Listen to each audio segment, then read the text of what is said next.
ഓം നമോ ഭഗവതേ വാസുദേവായ. ഓം ശ്രീകൃഷ്ണ പരമാത്മനേ നമഃ. എല്ലാവർക്കും നമസ്കാരം. ശ്രീമദ് നാരായണീയം ദശകം 11 ശ്ലോകം 4.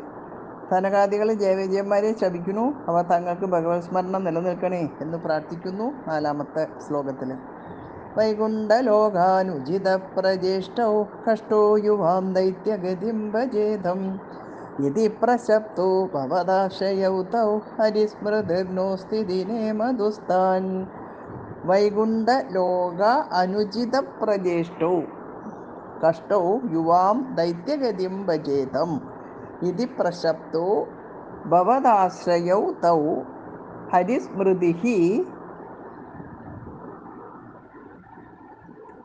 നഹ അസ്തു ഇതി നേമധുഃ താൻ.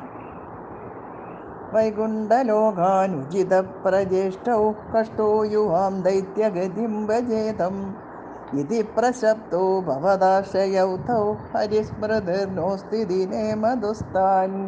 വൈകുണ്ഠലോകാനുചിത പ്രജേഷ്ടോ, വൈകുണ്ഠലോകത്തിനിണങ്ങാത്ത പ്രവൃത്തികൾ ചെയ്യുന്ന, അതായത് കഴിഞ്ഞ ശ്ലോകത്തിൽ സൂചിപ്പിച്ചു ഭഗവാന്റെ ഇച്ഛയാണ് ഇവിടെ നടന്നിരിക്കുന്നത്. കാരണം രാഗദ്വേഷാദികളില്ലാത്ത സനകാദികൾക്ക് പോലും കോപം വന്നത് ഭഗവാന്റെ പ്രേരണ കൊണ്ടാണ്. അങ്ങനെ ഭഗവാന്റെ ഇച്ഛയ്ക്ക് അനുസരിച്ച് എന്തും നടക്കും എന്നിവിടെ ഭൂമൻ എന്ന സംബോധനയിൽ കഴിഞ്ഞ ശ്ലോകത്തിൽ സൂചിപ്പിച്ചു. അങ്ങനെ വൈകുണ്ഠലോകത്തിന് ഇണങ്ങാത്ത പ്രവൃത്തികൾ ചെയ്യുന്ന കഷ്ടോ യുവാം ദൈത്യഗതിം ഭജേതം, ദുഷ്ടസ്വഭാവന്മാരായ നിങ്ങൾ രണ്ടുപേരും അസുരന്മാരായി തീരട്ടെ. ഇതി പ്രശപ്തോ ഭവദാശയോ തൗ, എന്ന് ശപിക്കപ്പെട്ട തൃപ്പാദാശ്രിതന്മാരായ ആ ജയവിജയന്മാർ നഹ അരിസ്മൃതിഹീയസ്തു, ഞങ്ങൾക്ക് ഭഗവത് സ്മരണ ഉണ്ടാകണമേ, ഇതിതാ നേമധുഹു എന്ന് പറഞ്ഞ് ആ സനകാദികളെ നമസ്കരിച്ചു. പരമസാത്വികമായ വൈകുണ്ഠലോകത്തിന് ചേരാത്ത പ്രവൃത്തിയാണ് അവിടെ ഭഗവാനെ കാണാൻ വരുന്നവരെ തടയുക എന്നത്. അത് ചെയ്ത ജയവിജയന്മാർക്ക് വൈകുണ്ഠവാസത്തിന് അർഹതയില്ല എന്നാണ് സനകാദികളുടെ അഭിപ്രായം. എന്തു തന്നെ ആയാലും ഭഗവാനെ മറക്കാൻ ഇടവരരുതേ എന്നാണ് ജയവിജയന്മാരുടെ പ്രാർത്ഥന. വൈകുണ്ഠലോകാനുചിത പ്രജേഷ്ടൗ കഷ്ടോ യുവാം ദൈത്യഗതിം ഭജേതം ഇതി പ്രശപ്തോ ഭവദാശ്രയൗ തൗ ഹരിസ്മൃതിർനോസ്തി ദിനേ മധുസ്ഥാൻ.